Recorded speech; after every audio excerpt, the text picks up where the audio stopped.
ብለት ተሰቃይቶ ክርስቶስ የተሰቀለ ስጋ ነበር የሚመስለው። ዓርብ ዕለት ጌታችን ፊቱ በደም ተለውሶ ነበር፣ ተገርፏል፣ ተሰቃይቷል።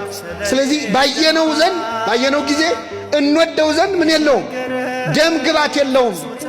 የተናቀ የተጠላ ሆኖ ነው ያገኘነው አለ። እንደ በግ ለመታረድ ተነዳ፣ በሸላቾቹ ፊት ዝም እንደሚል በግ እንዲሁ አፉን አልከፈተ። በግ ሲሸለጥ ቆዳውን ጸጉሩን ሊሸልጡት ሲጎትቱት አረ ብርድ ነው አትንኩኝ አይልም፣ ዝም ብሎ ነው የሚጎተተው። እንደ በግ ለመታረድ ተነዳ፣ በሸላቾቹ ፊት ዝም እንደሚል በግ አፉን አልከፈተም። እንደውም ምስጢረ መለኮትን ተዋህዶን የተናገረው እንደ በግ ለመታረድ ተነዳ ብሎ በስጋ መሞቱን፣ በሸላቾቹ ፊት ብሎ ደግሞ በመለኮቱ ሕያው መሆኑን። ሲሸለት አይሞትም አይደል በግ።